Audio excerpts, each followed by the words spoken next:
The National Broadcasting Company presents Earl Stanley Gardner's A Life in Your Hands. Where was the gun? Were there two shots? Who ran through the hall? Listen while we place A Life in Your Hands. You never know when you step from the safety of your home when you may witness a violent death and be called upon to testify as to what you saw and heard. Murder is a dark enigma that strikes fear into the heart of man. Strange, baffling, mysterious. But the darkest crime one man can invent, another man can unravel. Such a man is Jonathan Kegg, created by Earl Stanley Gardner, the world's most popular writer of mysteries, creator of Perry Mason, Doug Selby, and other outstanding characters. Ladies and gentlemen, Mr. Jonathan Kegg. Good evening. Have you ever seen an automobile accident and perhaps driven away hurriedly?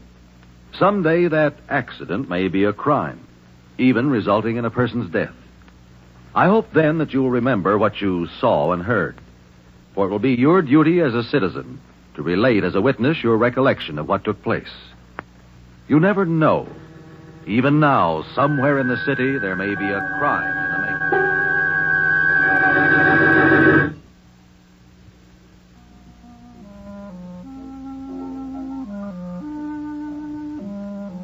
making. It's almost 6 o'clock, Karen. Wally, dear, why couldn't Randall come up here to your apartment to meet me? Honey, you still don't understand, do you? You're the one that's got to impress Randall. I never thought even a stepbrother would be such an ogre. He's waiting now, Karen. We'd better be getting over to the cottage. Ready?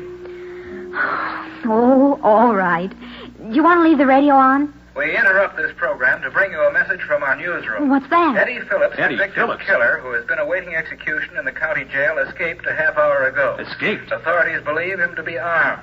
After supper, as the prisoners were going back... Wally, wasn't he the one yes, that you're... but he isn't going to hurt us. Come on.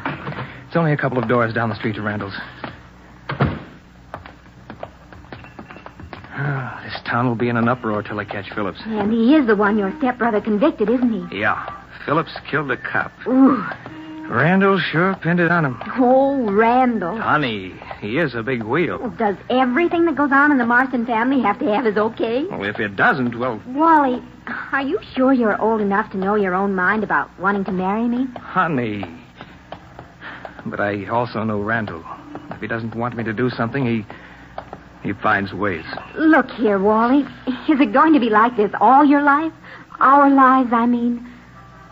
We turn in here. Because if it is... Come on. I fell in love with you because... Well, not because you're the brother of Assistant Prosecutor Randall Marston. Remember that. We go through the apartment house here. Thank you, dear. I've got to start talking up to him, haven't I? Oh, that's more like it. This vestibule is dark. We go down through the hall, other side of this door. No, wrong key. Why can't we just ring his doorbell? Which one is it? At the bottom. Let's see. Here, I've got it. Randall Marston, rear. That's it. I've got to start talking up to him. I've got to start talking up to him. Right on through here to the backyard. Oh, that fool door. Needs a new air brake. Must jar the people who live in this first floor apartment. I don't know. Well, if I lived there... They're nice folks. Mr. and Mrs. Ellsworth. Out here. See, there's Randall's cottage. Oh, grass and shrubs in the yard and everything. Used to be a garage till Randall made a house out of it. Put that fence up along the alley. Oh, you have to walk across the lawn when you come in this way. Yes, the other entrance is through the back gate. Yes, Lieutenant, I know. Heard it on the radio. Sounds like he's got company. Randall? That you, Wally? Come on in, I'm on the phone. Just a minute, Lieutenant. I'll be with you kids in a minute. Now, Lieutenant, what was that? Oh, I don't think so. Sure, I know Phillips is dangerous. I'm the one he spit all those threats at, remember? But you got the whole police force after him, haven't you? He's the one who ought to be scared. Look, Lieutenant, my house is hard to find. You can't even see it from the street. It's on the alley. He wouldn't know where it is. You boys get on your horse and... Wait till midnight, Lieutenant. If you haven't got him by then you send me a guard. Okay? All right, Lieutenant. I'll stay home and keep the police radio on. Sure, I've got a gun. Okay, Lieutenant.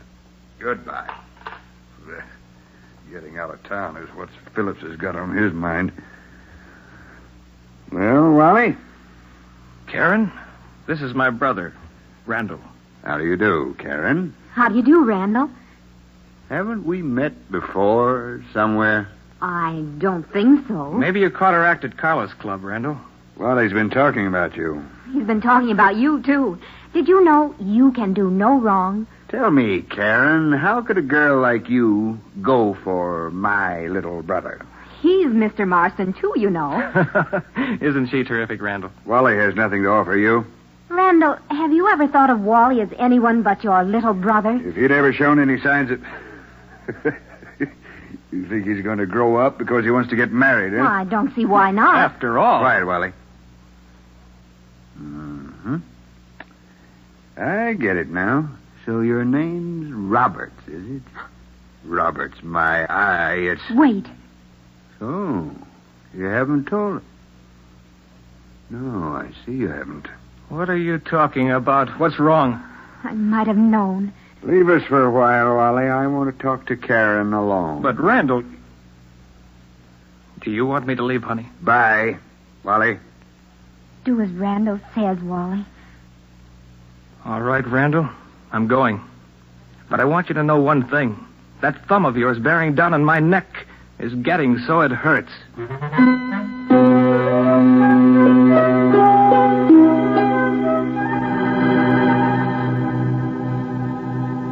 Oh, Miss Reporter. How much to leave Wally alone? You can't buy me off, Randall Marston. 5,000? I'm not for sale. 10? Go as high as you like. It won't be any different. Sure. You're in love with Wally. That's right. I am. Reporters love money. They don't care how they get it. Did Al put you up to hooking my kid, brother? Listen, I was born a reporter. Why do you think I changed my name? In some circles, it must help not to be known as one. My father was Al's cousin. He was a good man, but nobody would ever believe it with that name. I can see the headlines now. Assistant prosecutor's kid brother takes bride from notorious hoodlum family. Won't that be just dandy when I run for prosecutor? Why, you're not thinking about Wally one bit. Only yourself. Your precious political career. Anyway, Wally's only your stepbrother. I won't have you marrying Wally. So this is what the big Randall is really like. All you care about is winning an election. I must ask you not to shout. My neighbors, the Ellsworths, may be home. So the wonderful big brother is nothing but a tin god after all. Sometime, Randall Marston, Wally's going to learn how to stand up to you. I've known Wally all my life. How's he going to feel when he knows it's only your future you're interested in? Wally will drop you cold when he finds out about your distinguished connection. Don't bother to tell him. I'll tell him myself. You haven't got the nerve. You just wait. I'll put him wise to what a self-seeking fraud his wonderful stepbrother is. We'll see what... District 30. Man answering description of Eddie Phillips. Seen tampering with a parked car in 1300 block on North Carey. Patrols in District 30 investigate. Repeat. Patrols in District 30 investigate. Life would be a lot simpler for a lot of people if Eddie Phillips found you. Well, if the District 30 patrols get lax on the job, I've got insurance of my own. A gun. And just for luck, I'm taking the safety catch off. I'm getting out of here. So soon? And as soon as the first show is over, I'll see Wally. Believe me, Mr. Big Brother Randall, you haven't heard the last of us yet.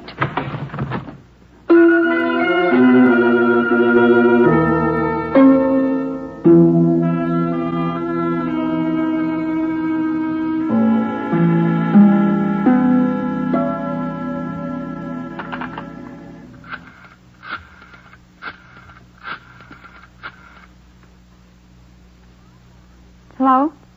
Hi, Daddy. This is Mildred Ellsworth. Yes, I know it's almost midnight, but Jerry went to the drugstore, and I've been trying to get you all day. Uh-huh. Well, just so I didn't wake you up. Did you know we have you down for a car to go around and pick up stuff for the rummage? Wait. It sounds like somebody throwing crockery in the cottage out back. Oh, maybe a car backfired. Well, anyway, Dottie, what I wanted to ask you is if you would... Oh, darn that back gate anyway. What's that? Oh, I am sorry, Dottie. Can you do some driving around tomorrow for us? Wait a minute. Oh, that must be Jerry out in the vestibule. Excuse me, I better release the door.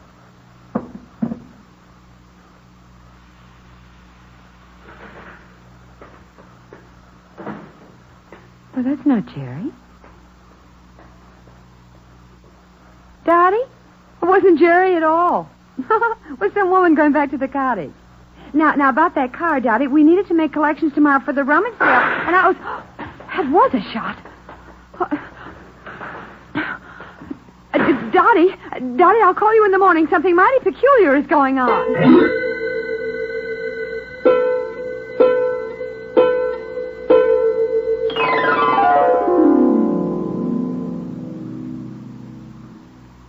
Homicide? This is Officer Casey at Randall Marston's. It's too late. He's dead.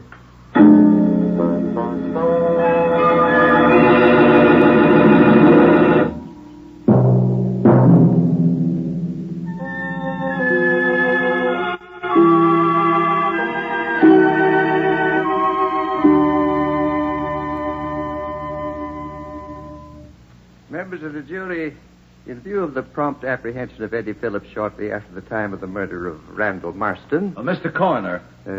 Yes, Mr. Kaye?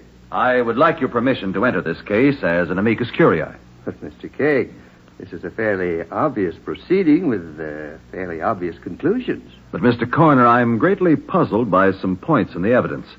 I'm sure you wouldn't like to see a man convicted of a crime he may not have committed, even though he be guilty of another murder. Well, Mr. Kaye, because of your reputation.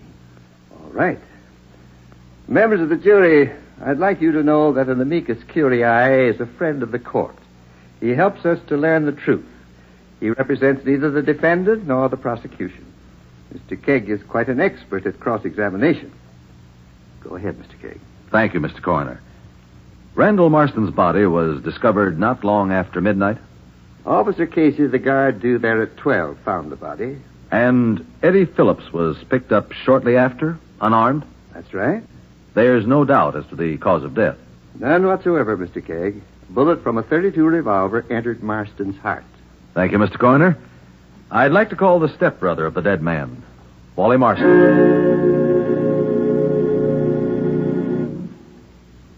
Mr. Marston, when did you last see your brother alive? About 6 o'clock. Did he seem upset over Phillips' escape? I heard him tell the police that Eddie Phillips would never be able to find where he lived. Then he wasn't concerned. When Karen and I got there, he was refusing to let the police send a guard.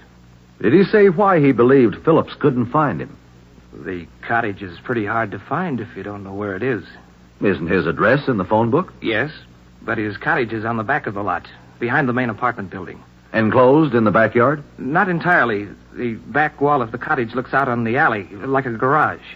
It was a garage until Randall made it over. Then the real entrance was to the alley? No. Oh? There's a high wooden fence that shuts in the cottage and the yard. Any way to get through it? There's a gate, but we keep it locked. Who had keys to the gate? Randall had one, and Sis and I, my sister, we keep ours in our apartment. And the tenants in the building? I don't know. I suppose they have. Who are the tenants? Mr. and Mrs. Ellsworth live on the first floor, and on the second there's a small business firm. And a consulting engineer lives on the top floor. He's away a lot. Was he home the last time you saw Randall? I don't know. I didn't notice whose lights were on. Why didn't you live with your brother, Wally? Why, he just went on living there in the cottage after he and his wife were divorced. I live with my sister a couple of doors up the street. Where is your sister? She's out of town most of the time. She travels. Were you on good terms with your brother? Why, Well, he wasn't going to let me get married. Aren't you over 21? I'm 25, but Randall always had to okay everything I wanted to do. I see. What happened when you last saw your brother alive? When I took Karen there to meet him, Yes? he took a notion he wanted to talk to Karen alone. So I left. Why did he want you to leave? He just said he wanted to talk to Karen. Well, did you protest? Well, yes. Where did you spend the rest of the evening? I saw Karen after her first show at Carlo's, then I went home. What time did you get home? About 11:30, maybe a little later. Oh, by the way, Wally, did Randall have a gun? A gun? Oh, I think so. Yes, he used to go down to the police range and practice. Where was it the last time you saw it? It was on the end table, beside his easy chair. Thank you, Mr. Marston. You may step down. I'd like to call Miss Karen Roberts. Miss Roberts, why didn't Randall want his brother to marry you? Because... Oh, do I have to tell? We're trying to get at the truth, Miss Roberts. Randall said he wouldn't have me in the family because he wanted to run for prosecutor. What difference would having you in the family make? Oh, Mr. Kegg, my name isn't Robert. No? It's Raporto. Raporto? You're related to Al Raporto? Only distantly. Please, I can't help it. Of course not. Did Randall make a scene? Well, he offered me money, quite a lot, to get out of Wally's life. And you refused? No, I did, Mr. Kegg. He was only thinking of himself. I see. What did he do when you refused? He threatened to tell Wally. I told him not to bother. I'd tell him myself. Did you? Yes, right after my first show at the club. How did Wally take it? He was angry. At you? No. You were rather angry with Randall yourself, weren't you, Miss Roberts? Well, who wouldn't be? I told him it was too bad that Eddie Phillips hadn't already found him. Tell me, Miss Roberts, did Randall give any indication he was afraid that Phillips might find him? I don't think so, but after Wally left, he turned on the police radio. Was there word of Phillips? Something about a man who looked like Phillips. How did Randall act? He got a gun out of his desk and took off the safety catch. What did you do? I got out fast. Were you angry? I was... Went back later? No, I was... When did you go back? Randall was already dead when I got there. He was already dead. How did you get in? I rang and nobody answered. I pounded on the hall door and the buzzer finally released it. What time was this? About 12. I went back to the cottage and there he was on the floor. Did you see a gun? Well, I didn't see anything but Randall on the floor and a lamp all smashed. Why didn't you call the police? I was scared. I ran fast as I could back out to the street. Thank you, Miss Roberts. Mr. Coroner, I'd like to call the man who discovered the body. Officer Casey. Officer Casey, when did you learn that Eddie Phillips was recaptured? While on my way to Marston's house, I heard it from headquarters. They'd picked Phillips up right in the neighborhood. But you still went on to Marston's? Sure, and I thought I'd relieve his mind if he didn't know. Well, then you knew about the threats Phillips had made after his trial, when Randall Marston convicted him. The whole force knew. You previously testified there was a bullet hole in the screen of one window facing the alley. That's right, Mr. Kegg. How many shots were fired? 2, sir. One bullet was in his heart. Another one was buried in the wall opposite the alley window. And those shots came from outside the cottage? That they did, Mr. Kegg. The wires at the edge of that hole, they're bent to the inside. Oh, the bullets come from outside, all right. How do you explain 2 bullets in the room and only 1 hole in the screen? Well, now, that's not impossible, Mr. Kegg. Not likely, maybe, but it could happen. It could? Why, the shots could have come in rapid succession. I see. Any signs of a struggle in the room? Well, no, there was a table lamp knocked over onto the floor. He must hit against it when he fell. Did you find a gun? No, Mr. Kegg. No, we didn't. Did Eddie Phillips have a gun when he was picked up?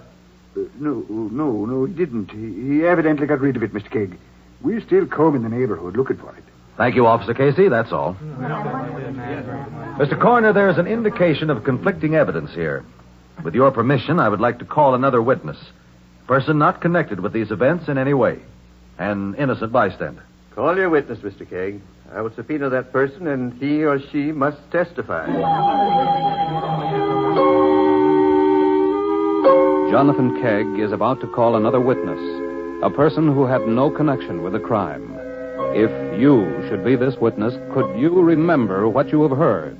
It would be vitally important that you do, for you would hold a life in your hands.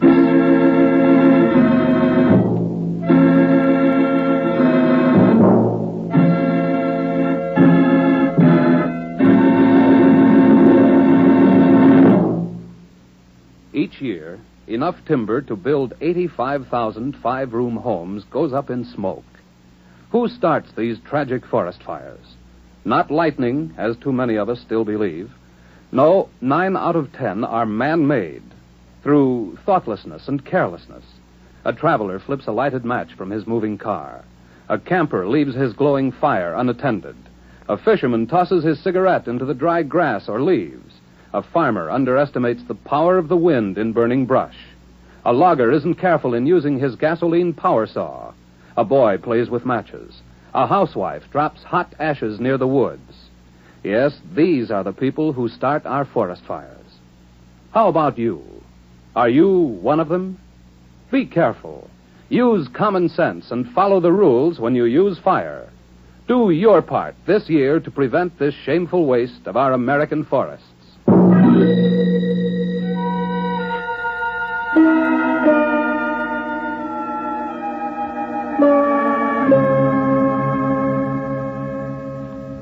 Jonathan Kegg has called as his next witness Mildred Ellsworth, who lives in the first-floor apartment of the building which separates Randall Marston's cottage from the street. Mr. Kegg is beginning his cross-examination. Mrs. Ellsworth, how far is it from your back windows to the cottage? Oh, about like from here to the, to the end of the jury box there. About 50 feet? Yes. How do you get to the cottage? Well, there's a hallway from the front vestibule, runs through the building from the front door to the back. Is there another entrance? Well, there's a gate in the back fence, leads to the alley.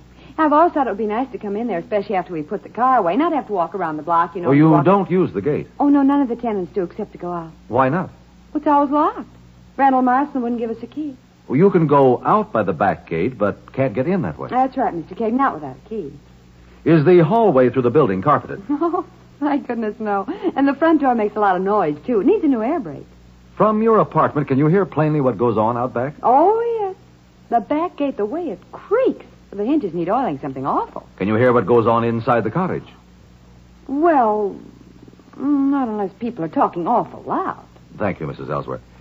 Now, you were at home the night Randall Marston was killed. Oh, yes. Did you hear anything unusual that evening? Well, I heard the shots, of course. At what time did you hear the A shots? few minutes before midnight. Can you be sure of the time? Well, my husband went out to get some cigarettes, and I remembered a phone call I should make. I apologize to Dottie for calling her so late, but... Did you hear the shots before or after talking with, Dottie? Oh, both.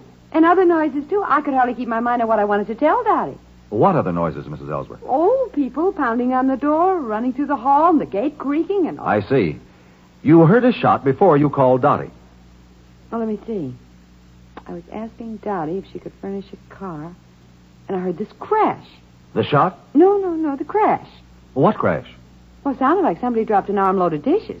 And then the noise like... Well, almost didn't sound like a shot at the time, Mr. Kegg. Well, what did it sound like? Well, it was kind of, muffled. Like it was in a box or something. I see. Then you heard the other shot immediately? Oh, no, not right then. First there was the pounding on the vestibule door. Well, what did you do? Well, I thought my husband had forgotten his key, so I pushed the buzzer that releases the door. You released the hall door. But it wasn't Jerry. Somebody went back to the cottage, and I went back to the phone. When did you hear the next shot? It was later. How much later? Well, that shot didn't come till she was running back through the hall. She? The woman who'd come in when I buzzed. Oh. Mrs. Ellsworth, how do you know the second sound was a shot? Well, there wasn't any doubt. It was real loud, like right out in the alley. Did you hear anybody else go through the hall just before or after the first shot? No. Could anyone have gone down that hallway without your noticing? Well, I should say not. There isn't any carpeting. You can hear everything also mentioned hearing the gate creak. Oh, those hinges. Oil would stop that. Oh, yes. Now, among the noises you heard while you were at the phone, when did you hear the gate? Oh, let me see. Yes, I know. It was a moment or two after the shot that sounded muffled. You're quite sure of that? Oh, yes, I'm sure that's when it was. First you heard a muffled shot. Then the gate. and then that pounding on the door, and the woman going through the hall. And a few moments later, she went lickety-split back through the hall again, and then the loud shot. Thank you very much, Mrs. Ellsworth. Your memory of what you heard has helped very materially in solving a murder. Well, I wonder what he means by that. Mr. Coroner, I would like to recall Mr. Wally Marston to the stand.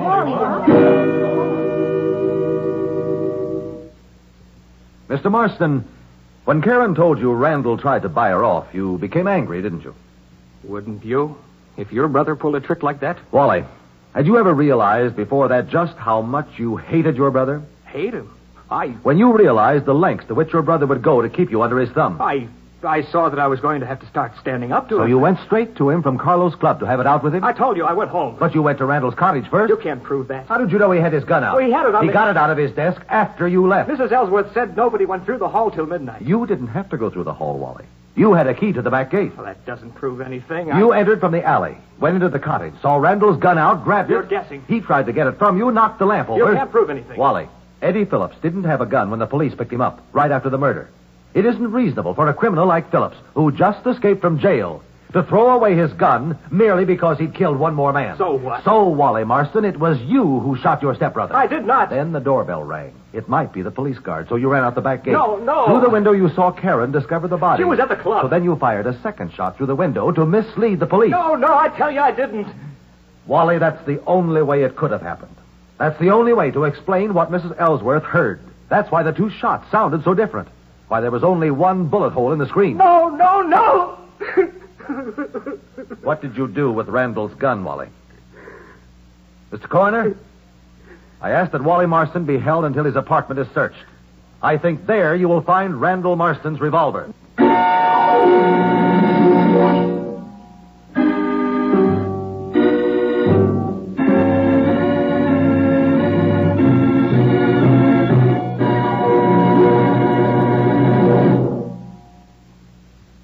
Keg, when did you suspect Wally Marston? When he let it slip that he'd seen his brother's gun lying out. And finally, when Mrs. Ellsworth heard two shots that sounded different. One of them had to be fired inside of the cottage. Mr. Coroner, there's nearly always a pattern of sound in these cases that, when properly interpreted, will lead to the truth. We certainly appreciate your help, Mr. Keg, in bringing the real murderer to justice. And I hope we'll see you again soon as amicus curiae. Thank you, Mr. Coroner. Whenever I'm needed, I'll be here. Thanks again, and good night. Good night.